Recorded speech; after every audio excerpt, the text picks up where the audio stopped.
누가복음 11장 14절에서 28절까지 하겠습니다. 11장 14절 28절 같이 읽습니다. 예수께서 한 말 못하게 하는 귀신을 쫓아내시는 귀신이 나가매 말 못하는 사람이 말하는지라 무리들이 놀랍게 여겼으나 그 중에 더러는 말하기를 그가 귀신의 왕 바알세불을 힘입어 귀신을 쫓아낸다 하고 또 더러는 예수를 시험하여 하늘로부터 오는 표적을 구하니 예수께서 그들의 생각을 아시고 이르시되 스스로 분쟁하는 나라마다 황폐하여지며 스스로 분쟁하는 집은 무너지느니라. 너희 말이 내가 바알세불을 힘입어 귀신을 쫓아낸다 하니 만일 사탄이 스스로 분쟁하면 그의 나라가 어떻게 서겠느냐. 내가 바알세불을 힘입어 귀신을 쫓아내면 너희 아들들은 누구를 힘입어 쫓아내느냐. 그러므로 그들이 너희 재판관이 되리라. 그러나 내가 만일 하나님의 손을 힘입어 귀신을 쫓아낸다면 하나님의 나라가 이미 너희에게 임하였느니라. 강한 자가 무장을 하고 자기 집을 지킬 때에는 그 소유가 안전하되 더 강한 자가 와서 그를 굴복시킬 때에는 그가 믿던 무장을 빼앗고 그의 재물을 나누느니라. 나와 함께하지 아니하는 자는 나를 반대하는 자요 나와 함께 모으지 아니하는 자는 해치는 자니라. 더러운 귀신이 사람에게서 나갔을 때 물 없는 곳으로 다니며 쉬기를 구하지 못하고 이에 이르되 내가 나온 집으로 돌아가리라 하고 가서 보니 그 집이 청소되고 수리되었거늘 이에 가서 저보다 더 악한 귀신 7을 데리고 들어가서 구하니 그 사람의 나중 형편이 전보다 더 심하게 되느니라. 이 말씀을 하실 때에 무리 중에서 한 여자가 음성을 높여 이르되 당신을 뵌 태와 당신을 먹인 저지 복이 있나이다 하니 예수께서 이르시되 오히려 하나님의 말씀을 듣고 지키는 자가 복이 있느니라 하시니라. 아멘. 하나님의 나라와 사탄의 나라. 예수님께서 이 땅에 오신 목적은 모든 사람들을 죄를 회개하고 또 구원을 받아서 하나님의 다스림을 받는 하나님의 백성이 되기를 원하시기 때문입니다. 하나님의 나라를 이 땅에 온전히 세우시기 위해서 오셨어요. 모든 사람들이 회개하고 돌이켜 하나님의 다스림을 받는 하나님의 백성이 되는 하나님의 나라. 이것이 예수님이 이 땅에 오신 목적이고 또 예수님을 보내신 하나님의 뜻이죠. 예수님이 이 땅에 오셔서 하나님의 나라를 선포하시는 그 순간부터 이 세상에 있는 사탄의 나라와 부딪히게 되는 겁니다. 이 영적 전쟁이죠. 죄로 타락한 사람들이 사는 세상은 악한 원수 마귀 사탄의 지배 아래 있는 것입니다. 그래서 예수님께서 오셔서 하나님의 나라를 선포하실 때 그들의 정체가 드러나는 거죠. 빛이 오니까 어둠이 사라지고 어둠 속에 감추어져 있던 것들이 드러날 수밖에 없는 것입니다. 이 귀신의 정체가 드러나는 거죠. 그래서 이제 빛을 싫어하게 되는 것이고 그리스도를 대적하는 모습으로 나타날 수밖에 없는 것입니다. 예수님께서 가시는 곳마다 귀신을 쫓아내셨는데요. 오늘 본문에 보니까 말 못하게 하는 귀신이 있어요. 말 못하게 하는 귀신도 있네요. 그 귀신을 쫓아냈어요. 그랬더니 정상적인 사람으로 돌아오게 된 거죠. 이런 모습을 보면서 많은 사람들이 하나님께 영광을 돌리지 않겠습니까? 그런데 이런 모습을 지켜본 사람들 중에 예수님을 따르지 않는 사람도 있더라는 거죠. 예수님이 저 귀신을 쫓아내는 것은 귀신의 왕인 바알세불을 힘입어 귀신을 쫓아내는 것이다. 이렇게 비난하고 있습니다. 그러니까 이 말은 예수님의 권능의 근원이 누구냐, 무엇이냐의 문제예요. 예수님은 어떤 권능을 가지고 귀신을 쫓아내느냐 그랬는데요. 그들은 그 권능을 사탄으로 본 거예요. 그러니까 예수님은 사탄의 종으로 보는 겁니다. 지금 귀신의 왕인 바알세불을 힘입어 귀신을 쫓아낸다.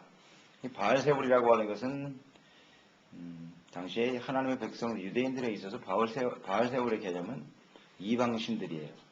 이방신을 섬기는 경배하는 이 세불이라고 하는 것이 원래 팔이라고 하는 뜻도 있고 이건 아주 불결하고 더러운 것을 의미하는 거고 그래서 바알 우상을 섬기는 아주 더러운 신. 이건 어떻게 보면 좀 경멸하는 그런 투의 말이에요. 격렬하고 초소한 예수님을 완전히 그냥 사탄이 무슨 더러운 귀신 들린 사람 정도로 취급한다는 뜻이에요. 예수님께서 행하시는 일들을 보고. 그러니까 이 사람들은 예수 그리스도를 온전히 믿고 따르지 않는 사람들이죠. 비난하기 좋아하고 헐뜯기를 좋아하는 그런 사람들입니다.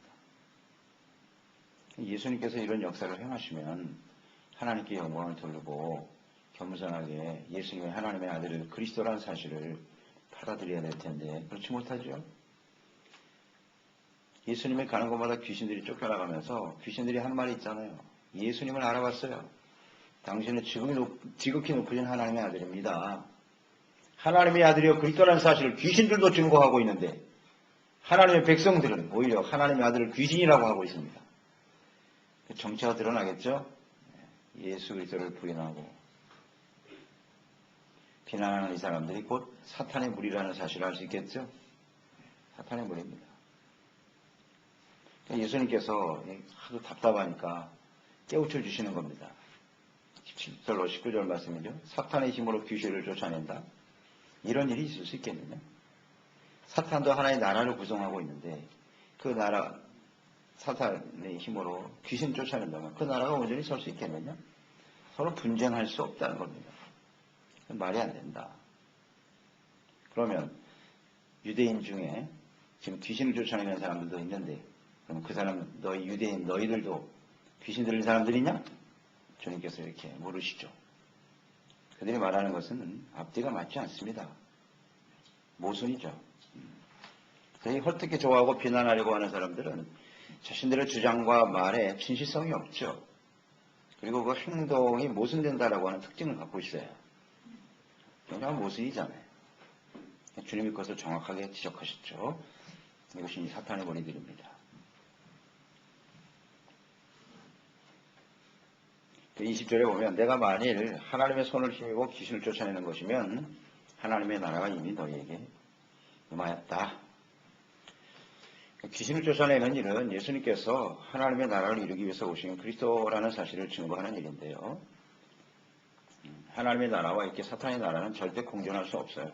빛과 어둠과 같은 것이기 때문에 공존할 수 없는 것이고 예수님의 권능이 하나님의 손으로부터 왔다. 이렇게 분명히 증거하고 계시네요. 하나님께서 주시는 능력으로 귀신을 쫓아내고 귀신이 떠나가는 곳에 하나님의 나라가 임하는 것이다.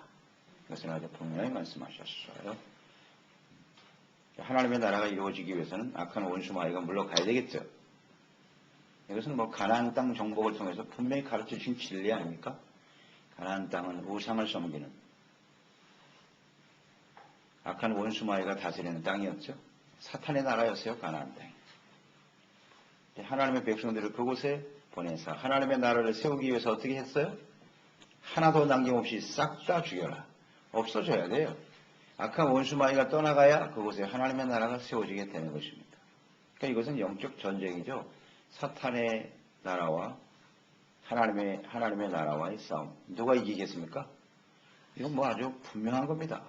하나님의 능력으로 주님의 복음이 전파되는 것에는 반드시 승리 역사가 일어나게 되는 것입니다. 참 어리석죠? 유대인들, 하나님의 백성들이 이런 소리를 하고 있어요. 하나님의 백성들이 지금 사탄의 종로로 타고 있어요. 그래서 예수님을 십자가에 못 박아버렸죠? 그러면 자기들이 이길 줄 알았어요? 그런데 예수님께서 부활하심으로써 그 모든 사탄의 세력을 꺾으신 거죠. 죽음을 이기고 사망을 이기고 죄를 이기고 승리하셨도다. 예수님 십자가로 승리하셨죠. 이 십자가의 주님을 온전히 믿고 따르는 사람들에게는 주님의 능력으로 하나님의 손이 함께 하심으로써 가는 곳마다 승리와 영광을 나타나게 되는 것입니다. 이 세상의 나라가 사탄의 지배하에 있다는 사실을 우리는 잘 인식해야 돼요. 이것은 실제예요. 실제로 임하고 있는 거예요. 이걸 깨달아야 되는 거예요. 영적인 세계를 알아야죠. 하나님의 나라와 사탄의 나라가 이 땅에 존재하고 있다. 사탄은 끊임없이 예수 그리스도를 이렇게 부인하고 죽이려고 하고 비난하고 헐뜯고 핍박하고 이런 모습으로 다가오죠. 그러나 반드시 승리하게 됩니다. 예수님이 십자가로 승리하셨지만 이것은 또 일시적으로 유예가 되어 있는 거예요.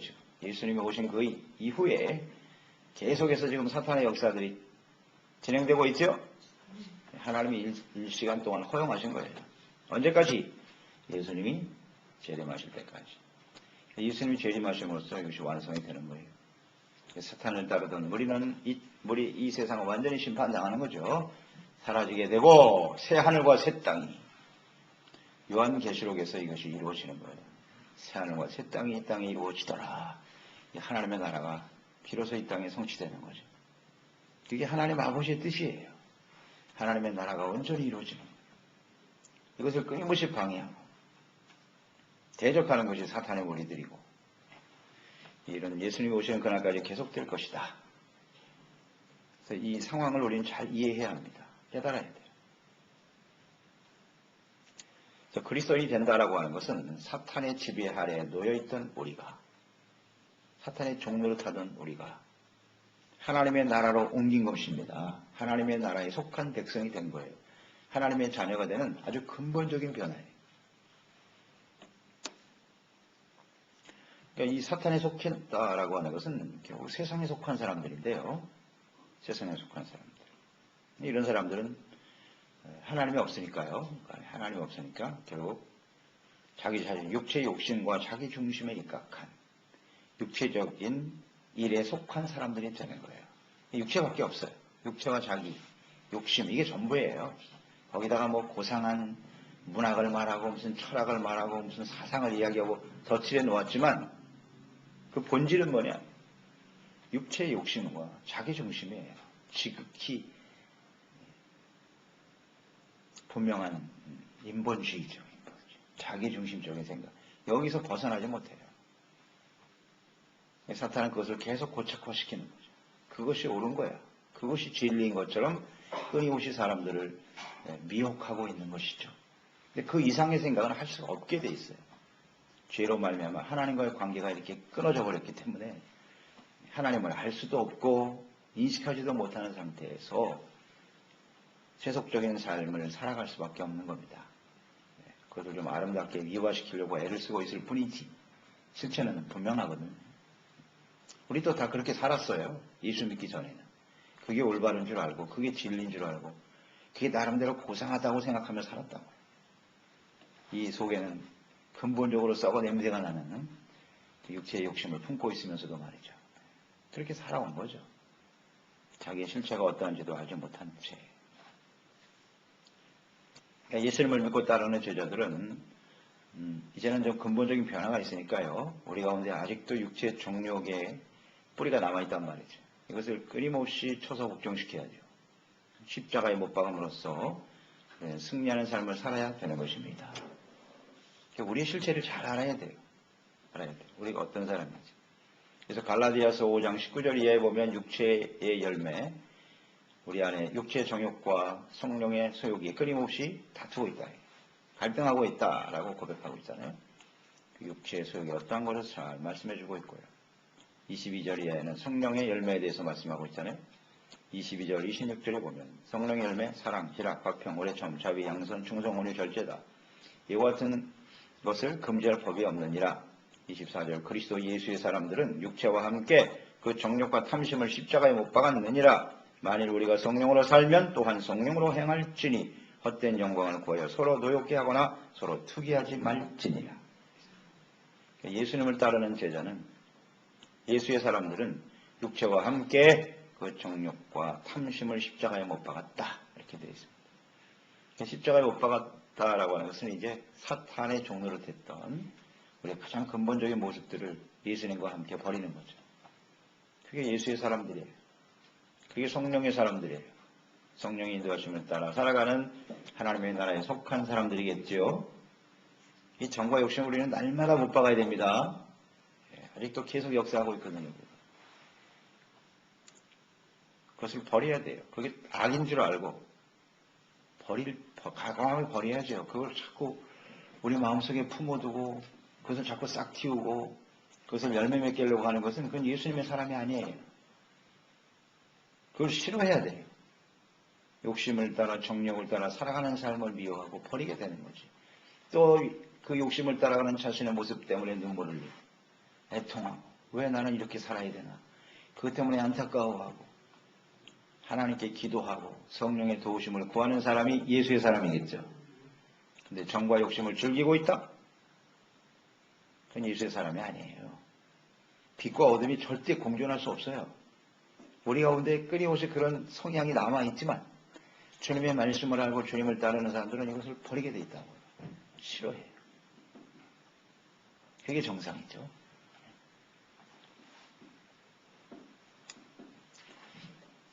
그래서 23절에 왜 이런 말을 하는지 그들의 실체를 드러냈죠. 예수님께서. 예수님 앞에서는 다 드러나는 겁니다.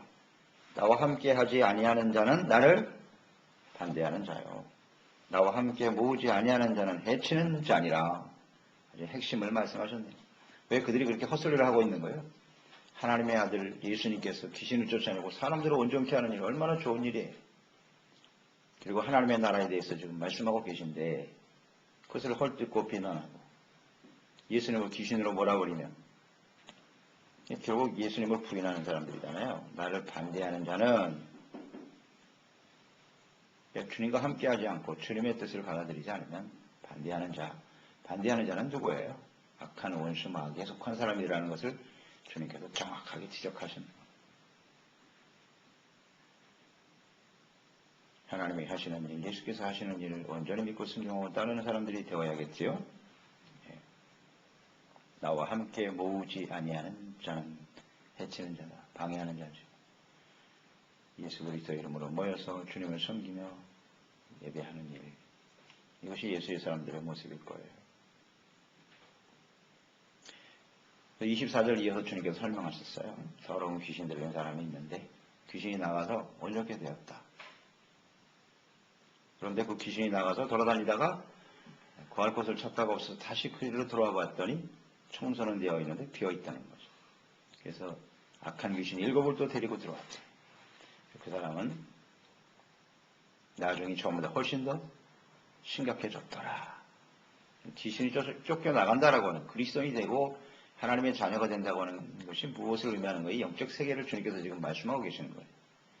귀신이 떠나가서 비어 있으면 그곳에 예수 그리스도를 영접하고 성령의 인도하심을 따라 주님의 말씀을 쫓아 살아가야 하는데 귀신은 나가 비어 있는데 그 안에 예수님이 안 계신 거야. 성령이 역사하지 않고 있어요. 그러니까 귀신이 또 들어오고. 그러니까 정과 욕심을 완전히 버리지 못하고 있는 상태를 얘기하는 거겠죠. 죄악된 삶을 온전히 버리지 못하고 있는 상태. 귀신을 쫓아내시는 것은 이제 주님께서 하신 일인데요. 은혜로 되어진 일이죠. 이 사람이 지금 귀신 쫓겨나갔단 말이에요. 그 사람이 돌아왔어요. 그러면 거기에 예수님을 영접해야죠. 그러지 못하니까 오히려 더 나빠졌다, 이 상황. 귀신들이 또 들어와. 예수님의 비유의 의미를 잘 우리 이해해야 합니다. 이건 실제적으로 이루어지는 일이에요. 영적인 일이라고요. 그래서 언제든지 우리의 심령 속에 예수 그리스도와 성령과 말씀으로 채워가는 저희들이 되어야겠습니다. 비어있으면 안 돼요. 비어있으면 안 돼요. 온전히 예수님을 붙들고 예수님을 믿고 의지하고 살아가는 사람이 되어야지요. 그러니까 우리 안에 하나님의 성령이 역사하고 예수님 계시고 악한 원수 마귀도 이렇게 들락날락한다는 거예요. 네, 들락날락합니다. 그래서 잘 분별할 줄 알아야 돼요. 분별을 못하면 한순간에 귀신이 되는 거예요. 가론유다 보세요. 예수님의 제자로 은혜 받고 예수님을 따라다닐 때 귀신이 들어가 버리잖아요. 그 안에. 예수님을 온전히 나의 구주로 영접하지 아니하고 예수님을 무슨 나의 이익의 도구로 생각하고 나의 출세할 수 있는 하나의 근거로 생각하고 이런 식으로 예수님을 대하는 사람은 이렇게 귀신의 노예가 될 수밖에 없는 거예요.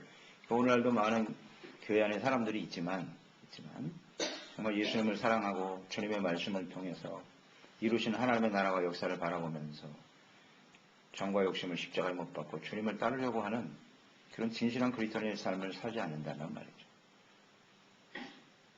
자신의 이익의 도구로 삼고 예수님을 따르는 사람들은 언제든지 사탄이 들어와서 자신이 마귀의 종로를 타는 줄도 모르고 그런 일을 교회 안에서 행하고 세상에서 행하고 그러고 있는 거예요. 서로 싸우고 다투게 만들고 분쟁하게 한다고 그랬잖아요. 그건 있을 수 없는 거예요. 왜 교회와 교회가 싸우고 성도와 성도가 싸우고 이건 있을 수 없는 일이죠. 어떤 다툼과 갈등도 절대로 정당화될 수 없습니다.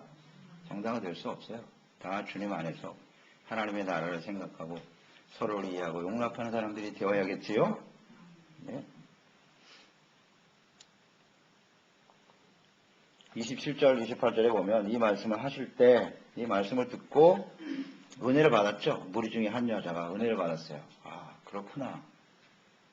깨닫고 한 말이 뭐냐면 당신을 뵌 태와 당신을 먹인 젖이 복이 있나이다. 당신과 같은 훌륭한 사람을 낳은 그 어머니는 도대체 어떤 사람이냐. 참 복 있는 사람이로다. 그렇게 고백을 하고 있네요. 이것도 지극히 인간적인 접근이죠. 예수님이 지금 하나님의 나라, 하나님의 아들, 귀신을 쫓아내시고 이 땅에 이루실 하나님의 나라에 대해서 말씀하고 계신데 이 여인은 은혜를 받았다고 하면서도 지극히 인간적이에요. 그 말씀을 듣고 예수님과 어떤 특별한 관계 속에 살아가는 사람이 복이 있다는 게 아니에요. 예수님과 혈연 관계에 있는 사람이 복이 있다. 어떤 관계를 갖고 사는 사람은 얼마나 복이 있을고 부러움도 있겠죠. 그러나 주님께서 분명히 말씀하셨죠. 그런 게 복이 아니고 오히려 하나님의 말씀을 듣고 지키는 자가 복이 있느니라. 우리 예수님은 아주 명쾌하시고 아주 분명하세요. 분명하세요. 인간적인 생각으로 접근하지 말고 하나님의 말씀을 듣고 지켜 순종하는 것이 그 사람이 진짜 복이 있는 사람이라고. 이 주님의 말씀을 지금 듣고 깨닫고 예수 그리스도 정과 욕심을 십자가 못 받고 그리스도와 함께 주님을 따라 이 땅에 약한 원수 마귀를 물리치고 하나님의 나라를 세워가는 일에 쓰임받는 삶이 복이 있는 사람인 것입니다. 오늘도 우리는 이 시대에 하나님의 나라와 사탄의 나라의 싸움에 우리가 처해 있다는 사실을 잊지 말아야 됩니다. 그래서 오늘 이 말씀의 핵심적인 키워드는 이런 것 같아요. 하나님의 나라와 사탄의 나라잖아요. 그러니까 절대 우리 신앙생활에는 중립이 있을 수 없다는 거예요. 중립은 없습니다. 이걸 명심해야 돼요. 복음이 전파되고 빛이 하나님의 나라가 임하는 곳에는 사탄의 나라가 떠나게 돼 있어요. 예수 그리스도를 영접하면 우리 안에 주님을 영접하면 이런 정과 욕심이 떠나는 거예요. 죄악이 떠나는 거예요. 이렇게. 그게 정상이에요. 그러니까 회개가 일어나는 것이고 그것 때문에 막 안타까워하고 하나님께 눈물을 흘려 기도하는 그런 모습이 정상이에요. 그래서 예수님께서도 계시록 라오디게아 성도들에게 말했잖아요. 너희가 차든지 덮든지 해라. 미지근하면 토하여 내쳐버립니다. 하나님의 나라와 사탄의 나라는 절대 공존할 수 없어요. 없어요. 이게 사탄이 속이는 거예요. 다 그럴 수도 있다. 미지근하면 어때? 너 신앙생활하고 있잖아. 주님을 섬기고 있잖아. 이런 식으로. 절대 중립은 없어요. 그래서 우리가 하나님의 나라와 뜻을 온전히 이루는 일에 승리하는 저희들이 되었으면 좋겠습니다. 기도하겠습니다. 하나님 아버지, 오늘도 주님의 말씀을 듣습니다. 하나님의 나라와 사탄의 나라는 절대 공존할 수 없어요. 예수님은 하나님의 나라를 이 땅에 선포하기 위해서 오셨기 때문에 죄악에 속하고 어둠에 속한 사탄의 세력들은 떠나갈 수밖에 없지요. 그곳에 하나님의 나라가 온전히 세워지게 되는 것입니다. 너희들은 예수님을 귀신의 종이라고 비난하고 헐뜯고 귀신의 종으로 몰아가지만 비진리가 진리가 될 수는 없어요. 어둠이 빛을 이길 수는 없는 것이죠. 오늘 빛 대신 예수 그리스도를 구주로 영접한 저희들은 이 땅에 하나님의 나라를 세워가기 위해서 쓰임받는 종들이 되게 하여 주셔서 우리가 기도하며 주님 따르는 곳마다 하나님의 나라가 능력으로 임하게 도와주옵소서. 우리 능력의 근원은 하나님이십니다. 우리의 힘과 의지로 되는 일이 아님을 고백하면서 오늘도 하나님의 말씀과 지혜와 성령으로 충만하여 이 땅에 하나님의 나라를 이뤄가는 일에 온전히 쓰임받는 저희들이 되게 하여 주시옵소서. 예수님의 이름으로 기도드립니다.